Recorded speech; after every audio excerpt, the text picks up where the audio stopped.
Hi, Paul Donovan here, avtechnician.ca, your channel with tips and tricks for AV technicians. Welcome. I've been working on a series associated with OBS Studio.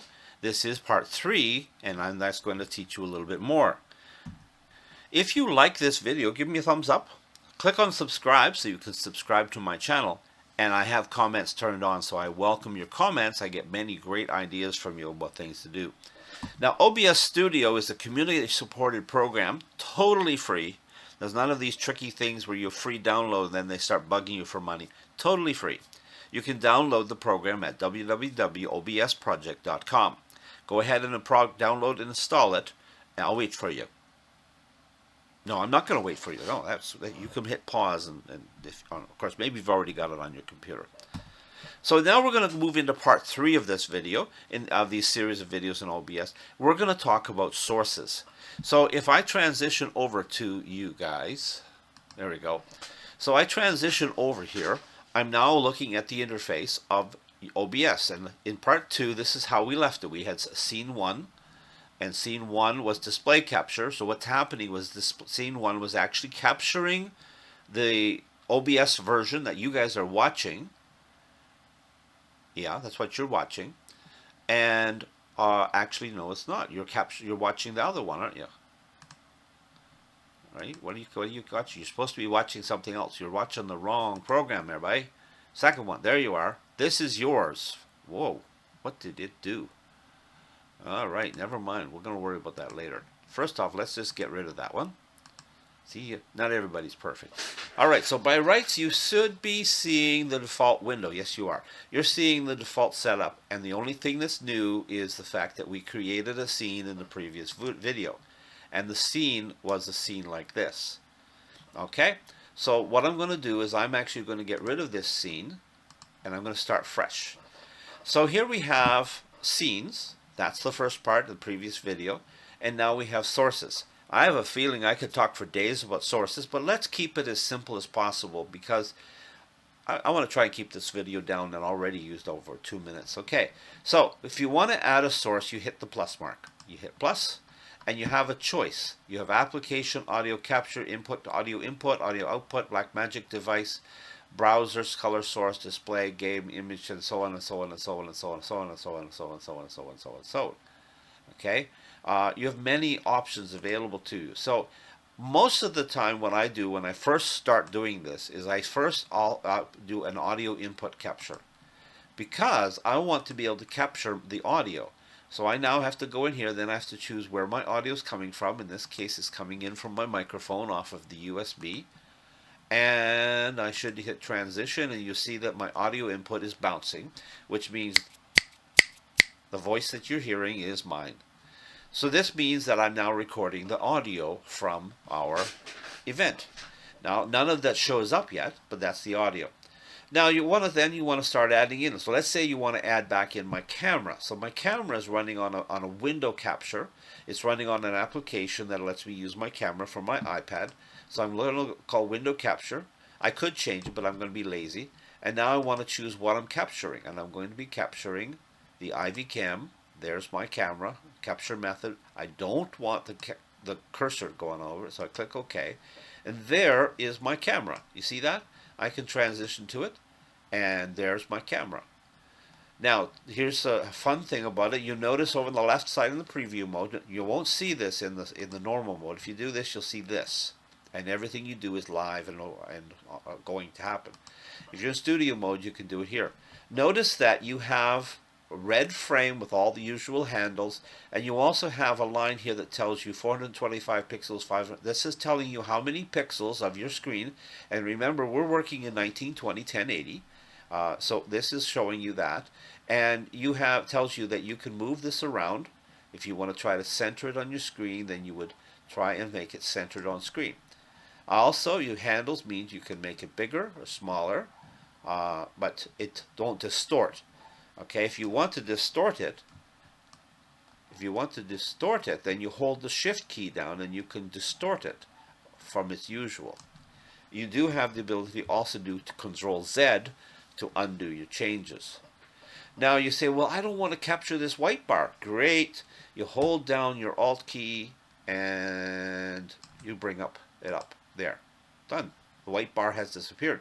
Now it hasn't disappeared over here because this is preview mode. If I now want to see this on the program side, I hit transition and there you see the new one.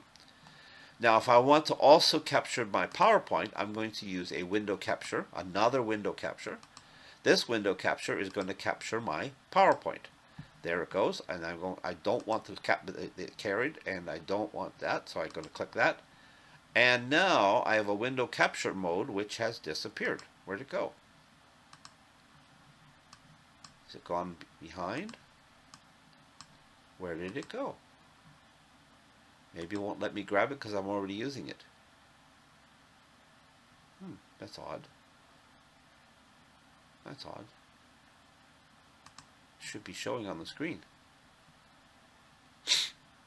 Alright, well, it just loves to defeat me, but it's supposed to be there. I can do a display capture.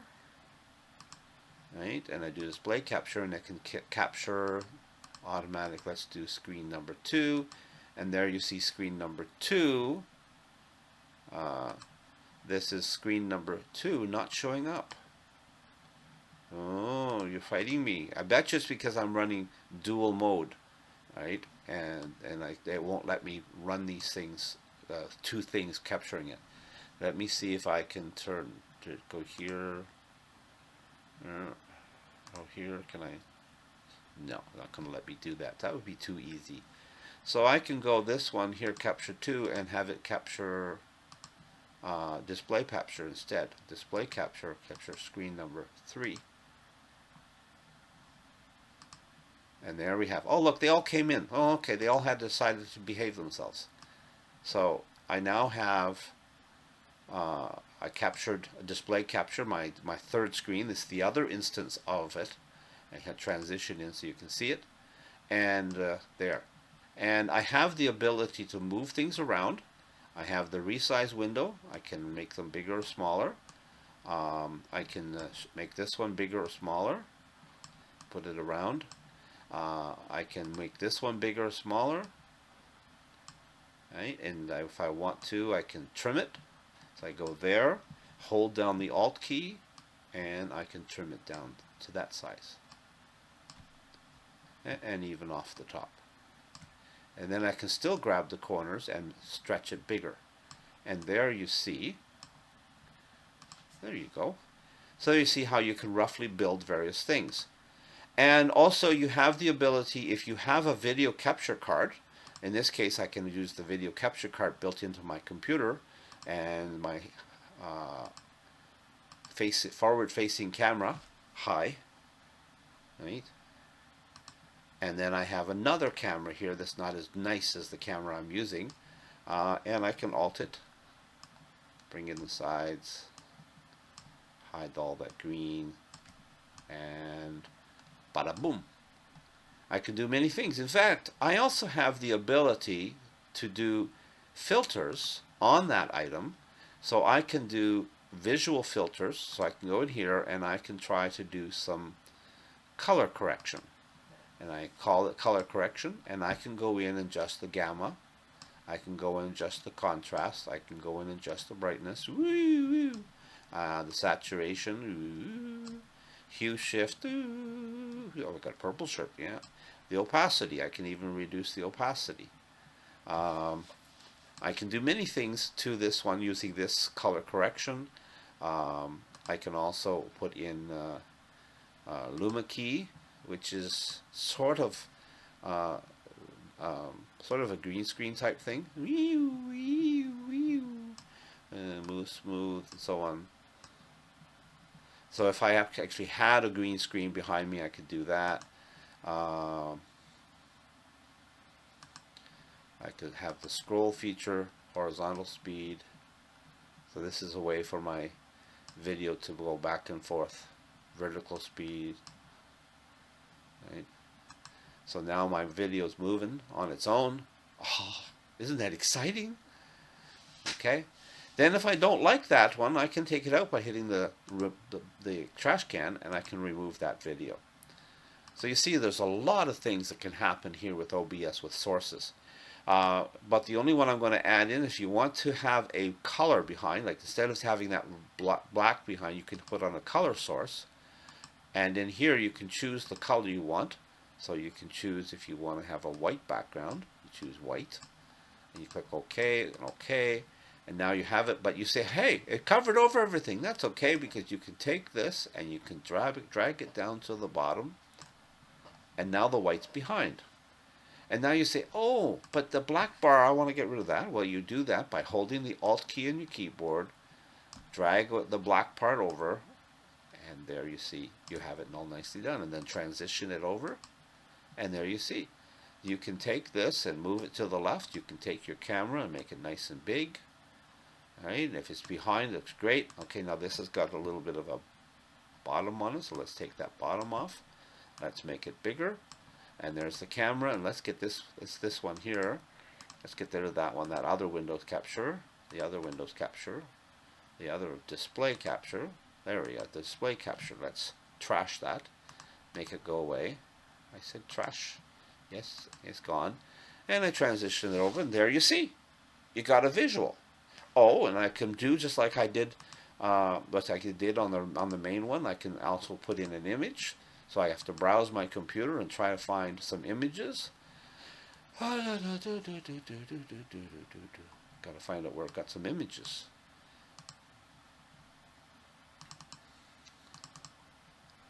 The logo, oops.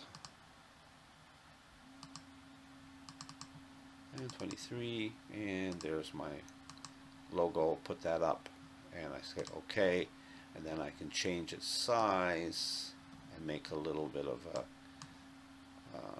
I forget what they call these things, a bullet, I think they call it. Whatever it is, it's there. I can do that. And there are many effects I can do to this. I can do filters. I can add in a filter to this, background, chroma key, color key, crops, enhance, image mask, blue key, render, display, scaling, scroll, and sharpen. I can do many things to this as well. All right, so there is about all I'm going to take time doing today on sources. So I'm going to go back over here, transition to my setup. So there we have it. If you like this video, give me a thumbs up. Don't forget to click subscribe. Helps me out. And don't forget to give me comments, because I do enjoy reading them. So this has been a video about OBS, part 3, sources. We've had part 1 and part 2. Don't forget to check them out. I'm Paul Donovan, and so glad you came and joined me. avtechnician.ca, tips and tricks for AV technicians. I hope you'll come back and watch for future videos. Have a great day. Bye-bye.